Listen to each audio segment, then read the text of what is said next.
E na aula de hoje vamos falar sobre automatização. Como é que a gente pode, automatizar os processos para gerar, os gráficos, documentos, extrair informações.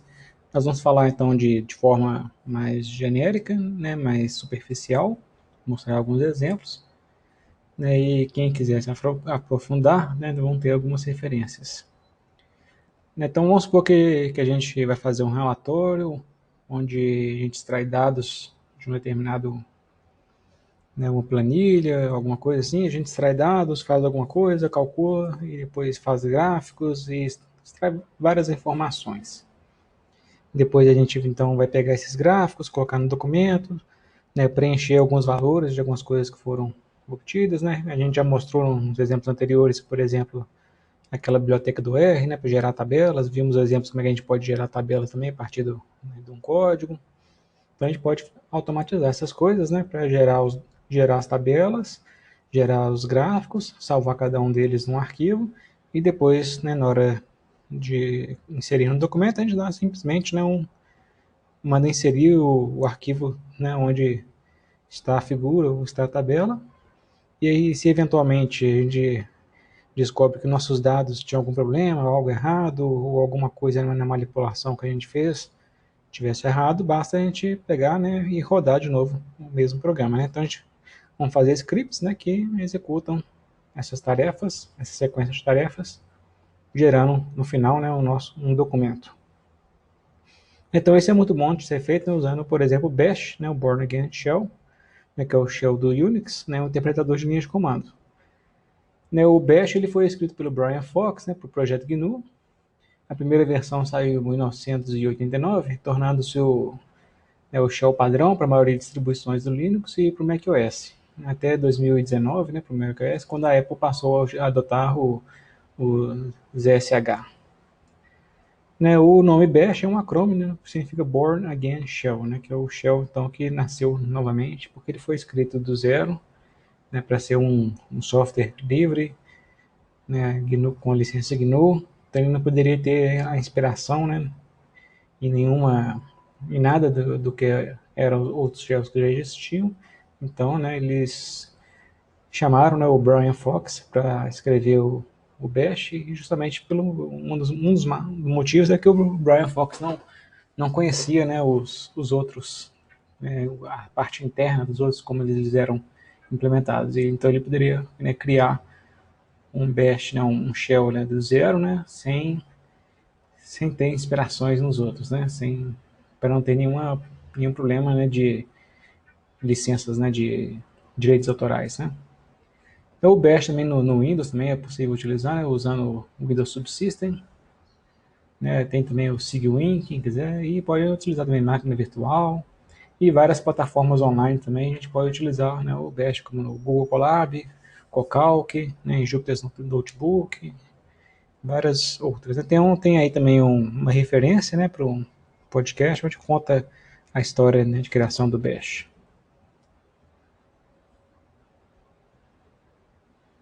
Então aqui no terminal, rodando Bash, a gente tem a linha de comando onde a gente pode acrescentar, dar algum comando, como por exemplo, trocar de diretório. Eu vou para o diretório TMP. Eu posso criar um diretório, usando o mkdir, vamos supor que aula, e entrar no diretório. Se eu dou pwd, ele mostra onde que eu estou.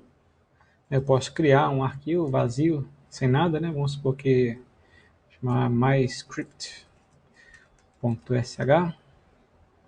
E agora, se eu listar o que tem aqui, eu vejo que tem esse arquivo. Eu posso listar e ver alguns atributos. Eu vejo ali o que eu tenho aqui nesse diretório. Tem o próprio diretório, um ponto, 2 pontos que é para voltar para o diretório anterior. E eu tenho o meu arquivo MyScript, que é um arquivo de tamanho 0, não tem nada, foi criado agora. E fala aí quem que é o usuário, dono do arquivo, para qual grupo, e as permissões ali do arquivo. Então a gente vê que a gente tem 3 tipos de permissões, escrita, leitura, escrita e execução.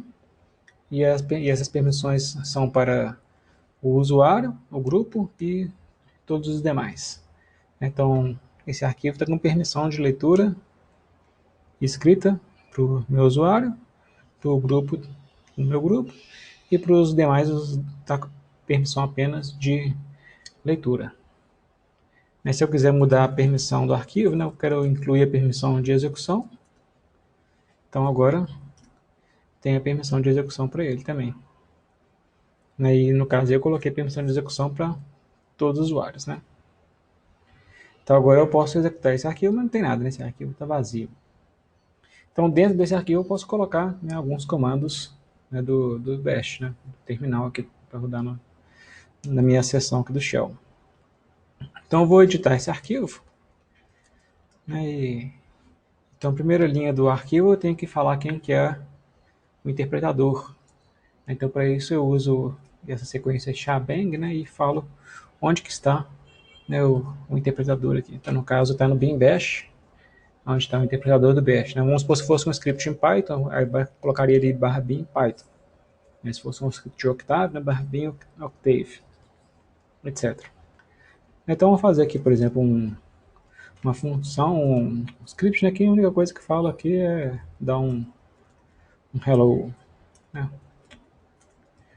Hello, e vamos passar alguma coisa, algum parâmetro que vai aparecer uma string, colocar aqui uma quebra de linha no final, /n, e esse parâmetro aqui vai ser o primeiro argumento que eu passar na sequência da string. Então cifra1 significa que é o primeiro argumento após que eu passar, né, depois de chamar, né, após o nome do arquivo.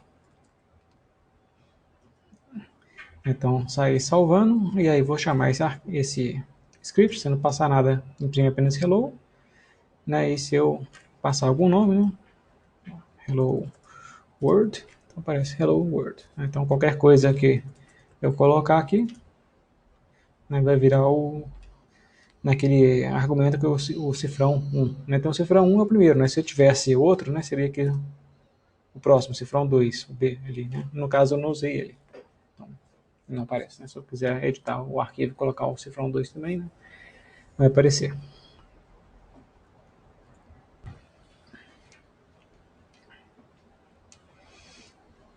Vamos ver também outras utilidades. Né?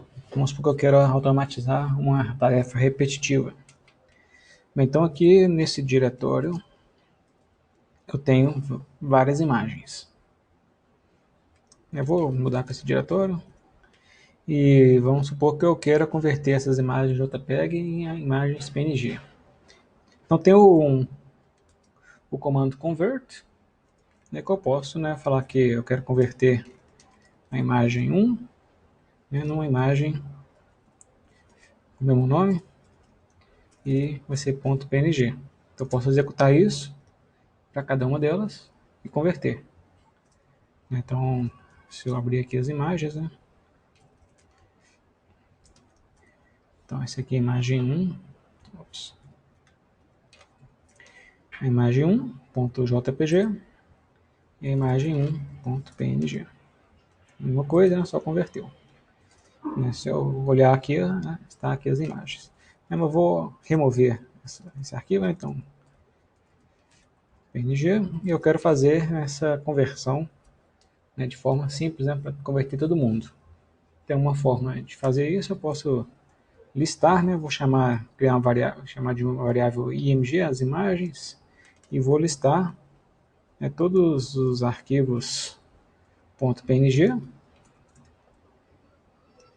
né, e aí antes de executar alguma coisa, né, é sempre bom a gente ver o que a gente vai executar. Né? Vamos listar aqui, ver se vai aparecer o nome das imagens mesmo. Então vou dar o echo e o nome.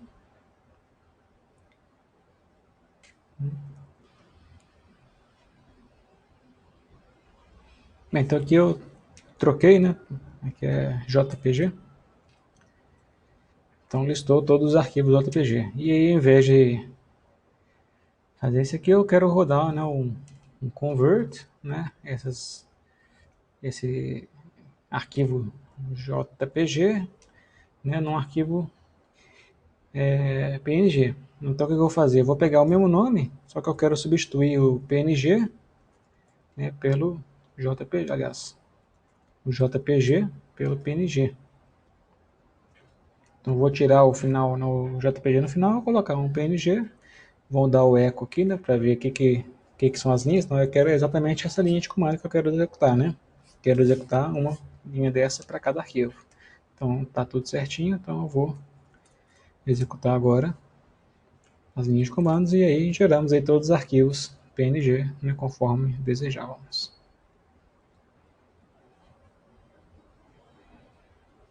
Agora vamos supor aqui que eu queira listar essas imagens, né, quero fazer uma lista, independente se for, sei lá, PNG ou JPG.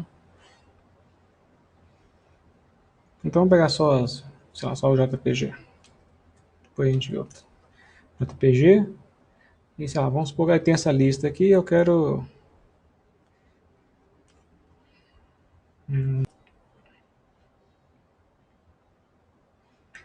se eu quiser listar isso em ordem de tamanho, né, vou colocar aqui o "-s" aqui para ele ordenar por tamanho.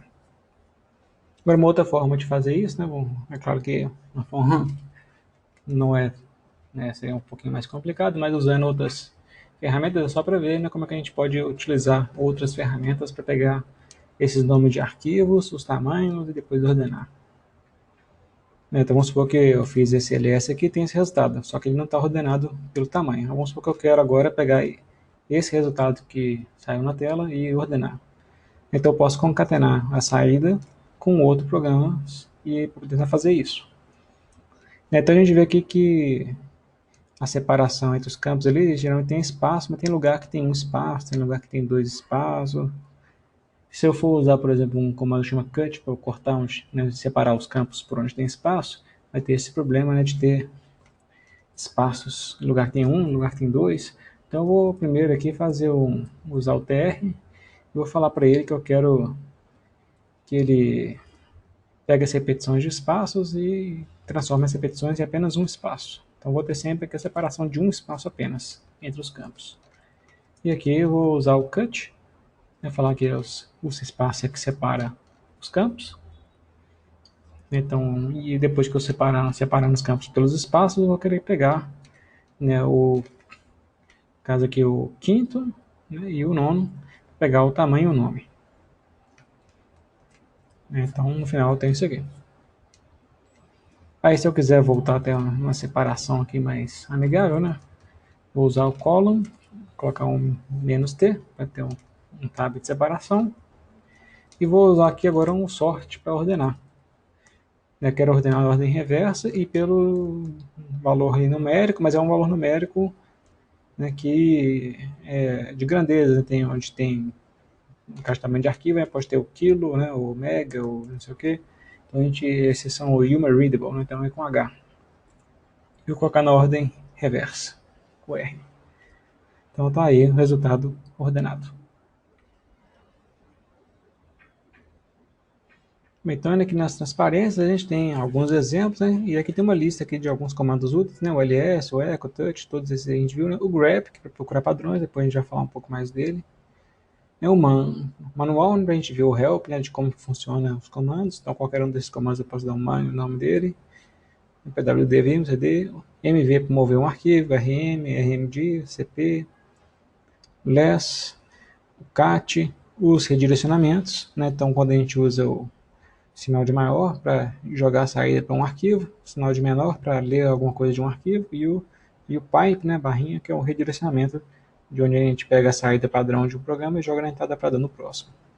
O head para ler o início, né, então no default que são 10 linhas, né, e a gente pode configurar quantas linhas que a gente quer, se a gente quer pegar reverso também, o tail ao contrário, né, pega o final. Chmod já fala, né, de permissões. O kill é para matar um processo, né? O sleep para esperar, né, um tempo. O comercial para a gente jogar algo pelo background. O call do calendário, diff, ver diferenças. Paste, né, juntar linhas de arquivos. PS para a gente ver os status dos processos. Sort, tag, então tem vários comandos aí, né? O AWK, que é uma linguagem de programação também, né, muito útil. Então dependendo do que a gente vai fazer, a gente pode usar, né, alguma ferramenta diferente, né, uma linguagem de programação diferente, que tem coisas que são mais fáceis, né, de um jeito né, ou mais fáceis de outro jeito. Aqui temos alguns exemplos aqui, né, de alguns scripts, né. Aqui é só um exemplo simples, é pegar o i, né, tá nessa lista aí de 1 a 5, e em cada iteração a gente vai imprimir ali o counter e o valor do i. Então, lembrando que quando a gente define a variável, é sem o cifrão, quando a gente vai usar o valor dela, coloca o cifrão. Então, a gente não vai entrar aqui, né, nas peculiaridades aqui de como que funciona a notação.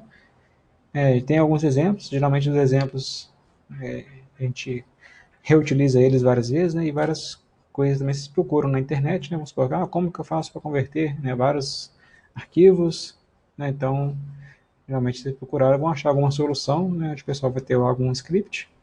E aí vocês entendendo, né, pegando o script, dá para entender mais ou menos, né, entender o que ele faz e fazer as alterações necessárias. Então aqui o próximo que ele faz aqui, o i, né, tá de 1 a 10, né, então ele vai gerar, quando a gente faz essa anotação aqui de chaves 1, 2 pontos, 10, 2, fecha chaves, vai gerar os números aqui na sequência de 1 a 10. Então, né, para o i nessa sequência, vai em cada iteração imprimir o valor do i, né, com o counter e o valor do i, né. Aqui outra forma, né, de gerar uma sequência, né, usando o comando sec, onde a gente fala no inicial e o final. Então tem vários exemplos aí, né, das transparências e outros mais a gente vai vendo aí mais para frente. Então os programas eles têm a entrada padrão, stdin, a saída padrão, stdout, tem a saída de erro, stdr, e a gente pode redirecionar, né, cada um deles também, usando os operadores de redirecionamento, né, e os pipes. E a gente pode também usar descritor de arquivos.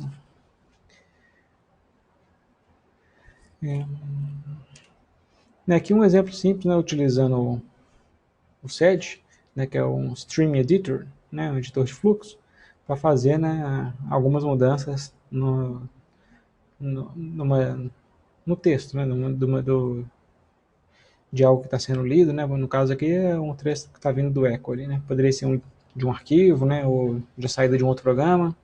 Então aqui a gente está usando o echo para simplesmente imprimir na saída padrão o hello there e concatenando essa saída, né, no sed, onde o sed a gente está fazendo uma substituição, né, tem o R ali para substituir, e substituir o padrão de busca é o hello e o que vai ser substituído é o hi. Então simplesmente vai substituir, né, onde tiver o hello vai virar hi. No caso de basta a gente está fazendo duas substituições. Vamos ver aqui esse exemplo, né?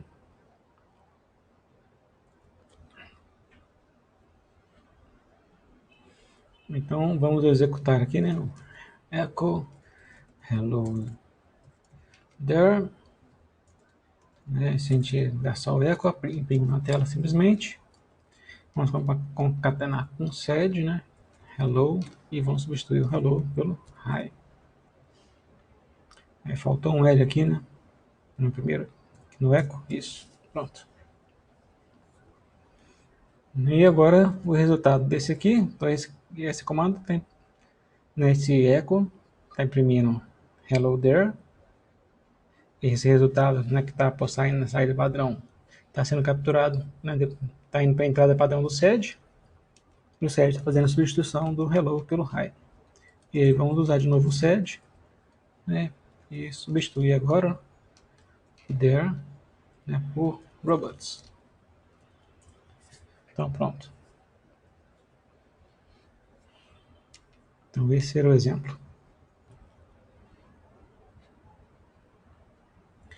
Vamos ver os outros redirecionamentos, né? Vamos pegar aqui esse hello there. Se eu deixar simplesmente assim na saída padrão, se eu quiser redirecionar na saída padrão para um arquivo, uma teste, então ele redireciona para esse arquivo, né? Se eu olhar aqui agora nos arquivos, eu tenho um arquivo teste que está ali. E se eu quiser ver o que tem no arquivo teste, então vou usar o cat, ele joga na saída padrão o conteúdo do arquivo. Então hello there.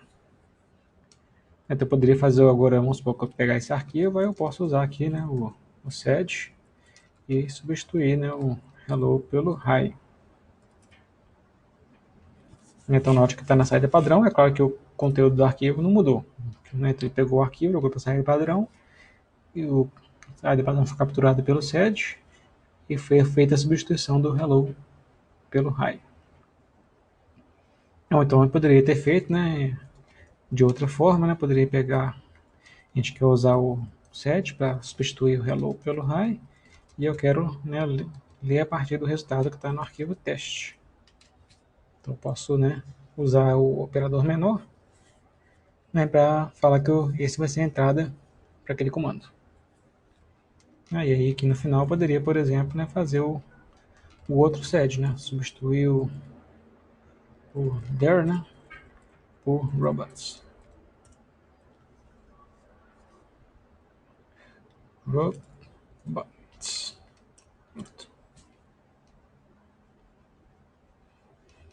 Aí o outro que a gente não falou ainda é o duplo, né? Cadê onde que a gente jogou? Aqui. A gente jogou para o arquivo texto. Se eu fizer isso aqui de novo, né, vamos supor que... Vou colocar aqui... Hider. Se eu olhar quem que está aqui agora, tá Hider. Mas se eu tivesse então aqui Hello There.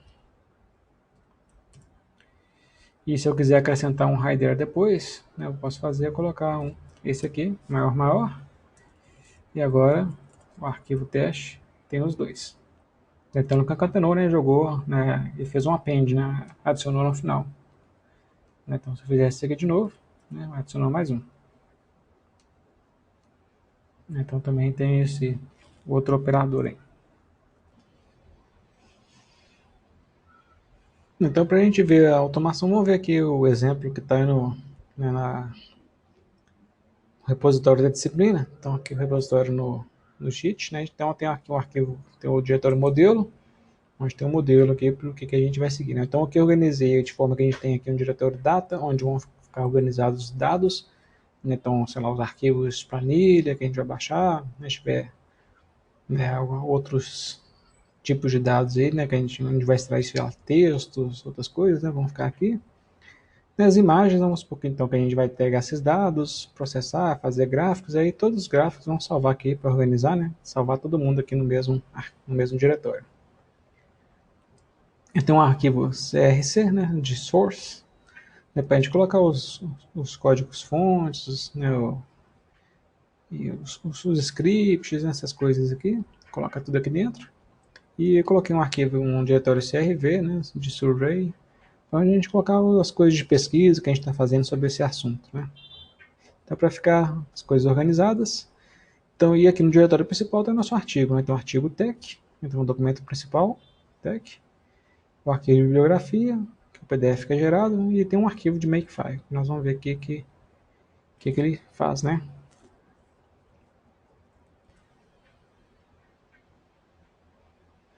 E voltando aqui para o diretório principal, vamos pegar aqui como que a gente faz o clone desse repositório, vou usar o SSH, então copiei essa URL, e aqui, né, vamos voltar aqui para fazer no TMP mesmo, né, vocês vão fazer no seu diretório onde vocês querem guardar, né, eu já tenho essa cópia em outro lugar, né, então vamos fazer aqui um git clone, né, e passar aqui aquela URL.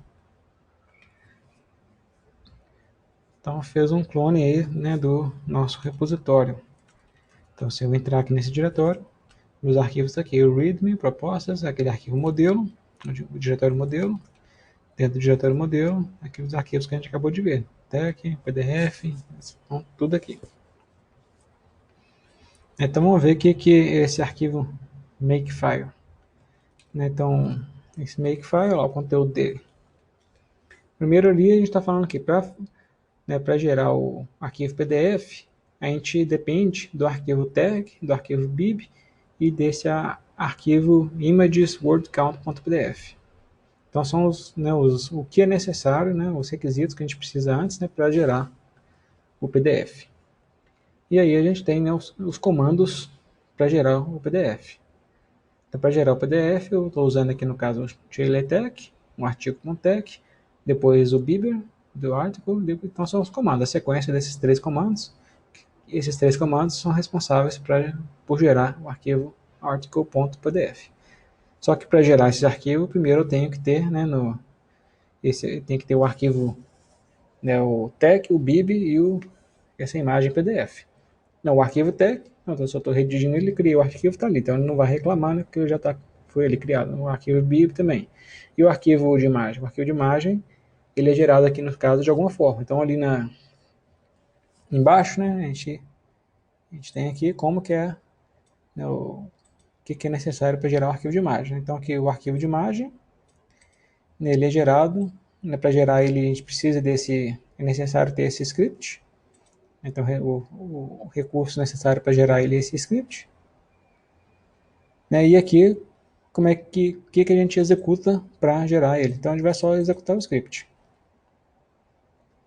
Aqui no caso, aqui embaixo tem algumas linhas comentadas. Aqui no caso fosse, vamos supor que a gente tem uma sequência de plots, né, com várias plots. A gente poderia usar essa outra forma aqui, né, para especificar como é que a gente gera. Vamos supor que cada plot eu preciso de um arquivo CSV, né, e aí eu vou rodar um script cada hora num arquivo CSV para gerar um determinado arquivo, né, PNG com plot. Aí eu posso, de forma mais simples, né, ao invés de ficar repetindo isso para cada plot, né, já que são vários plots sequenciais, para os arquivos CSV sequenciais, eu posso usar essa forma simplificada que está aí.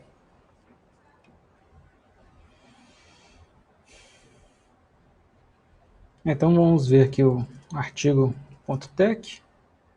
Então a gente tem aqui um documento tec, tem algum texto, né, no caso aí só tem os textos do Laura Ipsum, né, para preencher espaço, tem as seções, as referências, e aqui em algum lugar, né, então a gente tem aqui o figure, né, begin figure, então onde a gente vai estar inserindo aqui uma figura, aquela figura que a gente falou, né, que faz referência, né, então ela está aqui. E a gente tem também aqui uma parte aqui onde a gente está inserindo o código daquele arquivo, né, que a gente mostrou antes, né, esse arquivo aqui, que é o arquivo, o script utilizado para gerar essa figura. Então a gente está usando o pacote list, né, para poder inserir códigos. E no pacote list a gente pode, né, usar essa forma aqui, né, onde eu uso esse comando, falo qual que é o arquivo de código que eu quero incluir. Aqui no caso falando qual que é a linguagem, que aí ele vai fazer a marcação, né, de acordo com a linguagem. E qual que é o trecho que eu quero apresentar. No caso eu vou pegar só um pedacinho para mostrar aquela linha 21 a 24. E mais alguns parâmetros aí de formatação, a legenda e depois aqui no final imprimir a bibliografia. Então tem um arquivo .bib, né, que é esse arquivo aqui, só tem essa referência de exemplo, né, que é utilizada. E aí a gente, né, para gerar o documento, a gente usa o make aqui, né? Quando a gente usa o make, a gente vai procurar o arquivo makefile, que é aquele arquivo que a gente mostrou. Então, de novo aqui, vamos ver aqui quem está no makefile. E o makefile vai ver a sequência de execução que tem que ser feita, né, para gerar o documento. Então, vou rodar o make. E ele vai executar tudo.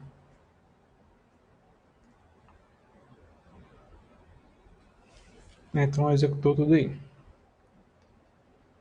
E aí gerou, né, o nosso arquivo, né, PDF.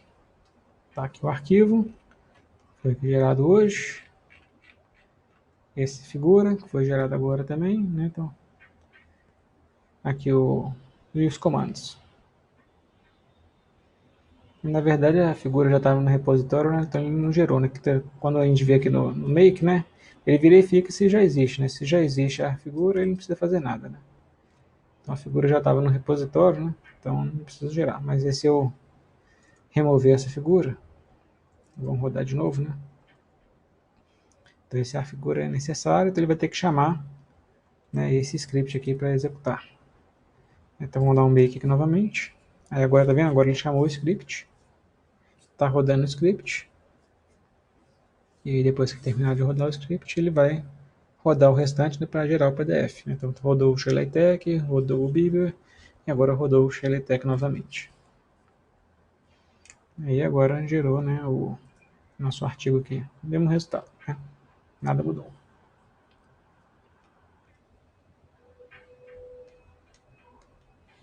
Então vamos dar uma olhada aqui que tem, né, nesse script, né? Paradise Lost. Então aqui o código do script, né? Então ele vai executar, né, um script em bash, né? Na primeira linha está falando quem quer que vai executar. Aí aqui a gente tem, né, estão definindo duas variáveis, né? A data folder e images folder. Então a gente vai pegar de acordo com o local corrente de onde está sendo executado o script e vamos pegar então o diretório acima, né? E em relativo ao acima, pegar o diretório data vai ser o diretório onde vão ser os dados, né? E a mesma coisa para o images ali, pegar o diretório images. Para definir, né, onde que nós vamos gravar os resultados.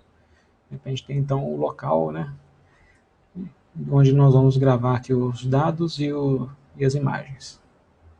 Então o nosso arquivo de dados, eu vou chamar ele, né, o nome dele vai ser o caminho do data folder e o nome Paradise Lost, né, .txt. Então o nome completo dele está aqui. Então esse arquivo nós vamos obter ele a partir dessa URL, né, do diretório Gutenberg, né, que é aqui nesse caso aqui esse link do arquivo, né, do livro Paradise Lost. Né, então ele vai pegar esse arquivo txt, nessa URL. Então para ver, nós vamos primeiro aqui verificar se o arquivo existe.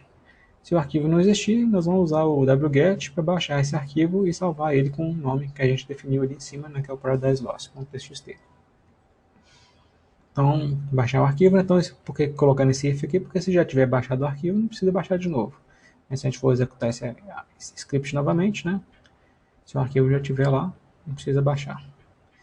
E aí nós vamos definir, né, então vamos primeiro aqui ver um pedaço aqui do arquivo, né. Então o arquivo é o Paradise Lost, né, então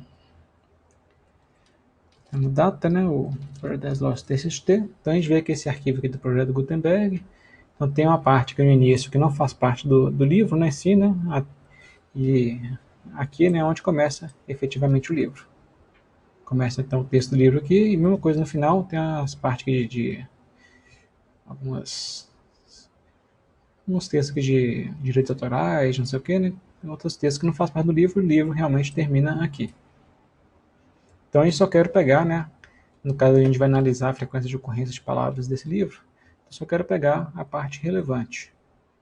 Então eu vou usar o grep para localizar onde que está aquele início e onde que está aquele final.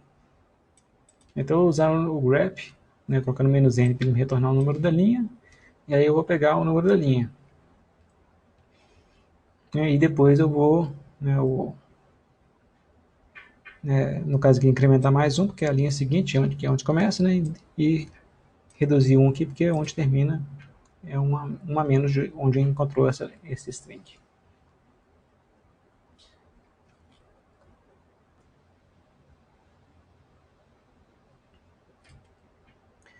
Então vou executar aqui, né, vou copiar e colar. Então vou definir primeiro aqui quem que é o nosso arquivo, né, que aí é esse que está aqui, né, data Paradise Lost.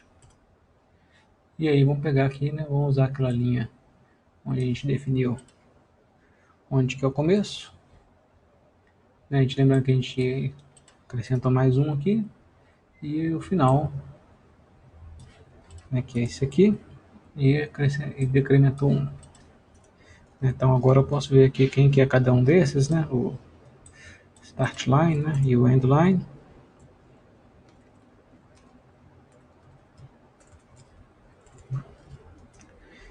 Então são esses valores. Mas aí né, ao invés de a gente fazer esse teste com essa parte toda do documento, né, que é uma parte grande, vamos pegar uma parte menor. Então, em vez de, no caso aqui no exemplo, né, a gente faria isso aqui, né, pegar aqui do final até esse valor aqui do endline, menos start line. Mas ao invés de fazer isso tudo aqui, sei lá, vamos pegar aqui, né, sei lá, 100 linhas. Ou, sei lá, 10. 10 é pequeno, né? Vou pegar 100 mesmo. 100 linhas. Então, 100 primeiras linhas. E o que nós vamos fazer com cada um dessas linhas? Primeiro, vamos fazer o seguinte. A gente vamos considerar que não tem diferença entre maiúsculos e minúsculos nas palavras. Então, vou traduzir, né, todos maiúsculos e minúsculos. Depois eu vou remover, né, aquilo que eu acho que não faz sentido, né, para palavras. Então, vou usar o D para deletar. Em vez de falar o que eu quero deletar, eu vou falar o que eu quero manter. Então, eu vou falar o complemento. Aí, como eu vou querer manter o apóstrofo, né, eu vou usar essa aspa dupla aqui. Então, eu vou manter tudo que seja de A a Z. Vou manter os barra N, vou manter também o apóstrofo. E o espaço, né? Vou colocar o espaço aqui também. Então agora eu tenho cada uma das palavras, né, separadas por espaço. E agora eu vou fazer o seguinte, eu vou colocar cada palavra numa linha, então eu vou substituir os espaços por barra N, então cada palavra fica numa linha.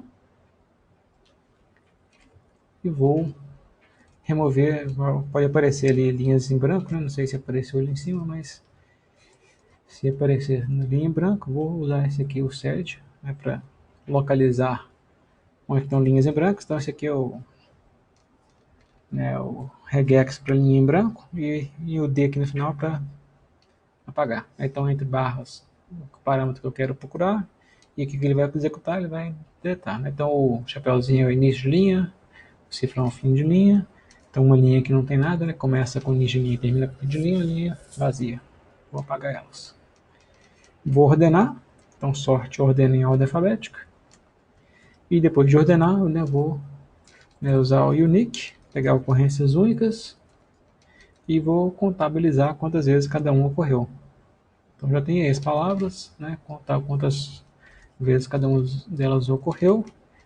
Só que agora eu quero ordenar na ordem inversa, né, pela frequência de ocorrência. Então uma ordenação numérica, o N de numérico, o R de reverso, né, e vai ser só pela primeira coluna. Primeira coluna, e no caso aqui, se tiver palavras que empatam, né, aí eu vou acrescentar aqui a segunda ordenação para dentro do empate, né, ficar ordenado alfabeticamente. Então esse aqui é o meu resultado, que aí eu vou salvar esse aqui num arquivo, né? Vou colocar, sei lá, word count. No caso aqui eu iria colocar no diretório data, né? O nome que eu coloquei é esse list words, né? Vou chamar de outro aqui, W. Então aqui no meu arquivo data tá isso aqui. Então lá, o end, a frequente, the, of, etc, né? Então pegando um trecho pequeno, e depois a gente executa esse aqui no livro inteiro. Então esse exemplo pequeno é só para mostrar como é que funciona.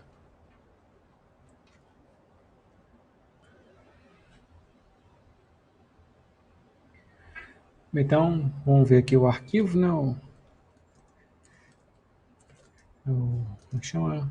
List words. Então esse arquivo. Se eu quiser fazer o gráfico, né, de frequência de ocorrência em relação ao ranking, né, o ordenamento das palavras, eu preciso só da primeira coluna. Então, a gente pode fazer como está aqui no script. Né? Então, aqui nesse script, a gente está fazendo o que aqui? Pegando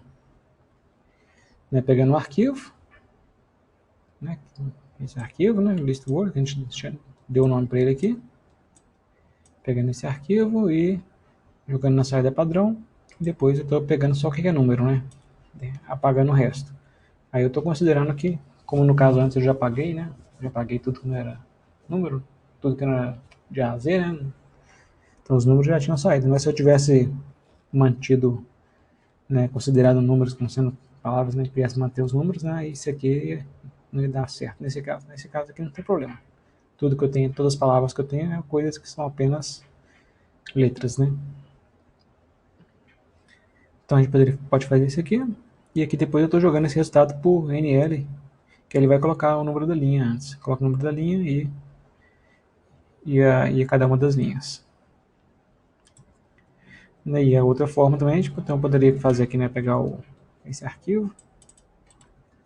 No caso ali eu fiz o tr, né, tr-dc09, né, então mantendo só os números.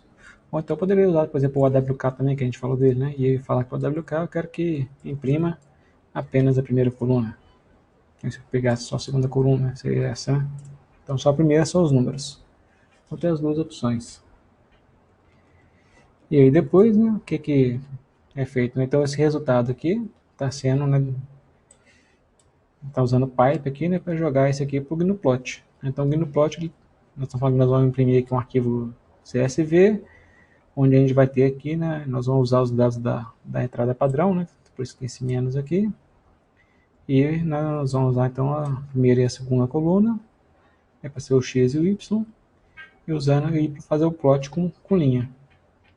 A gente está colocando a escala em y em logaritmo, aí a escala em x aqui em logaritmo, e colocando aqui os labels, né, do x e y. Então ele vai salvar esse arquivo, né, o arquivo SVG, né, com esse nome aqui que a gente passou. Salvo esse arquivo, e depois o que eu vou fazer? Pegar esse arquivo SVG e jogar ali para o Inkscape, né, um programa de edição de imagem vetorial. E né, ele vai ler então os dados da entrada padrão, né, então, por isso que eu uso esse parâmetro -pipe aqui para ele, e vou falar para ele exportar, né, um PDF. Então o Inkscape vai pegar esse SVG e gerar um PDF para a gente. Então isso aí que está sendo executado, né, quando a gente roda esse script. Então esse exemplo aí mostrou para a gente, né, vou voltar aqui no Make, né, Makefile, o que está sendo executado aqui, né, para gerar o PDF. Então ele já executa esse script que a gente acabou de ver, gera o PDF, a imagem em PDF, né? Então baixa os dados, né? Faz aquela análise da frequência de ocorrência das palavras, usa esses dados para fazer né, grava, né, esses dados num arquivo, né, aquele list words, né? Depois faz o gráfico, salva o gráfico, né, nesse arquivo PDF que vai ser usado no arquivo TeX, né? E aqui como é que ele faz para compilar e gerar o PDF. E no final, né, temos o arquivo PDF com a imagem que foi gerada. Então é isso.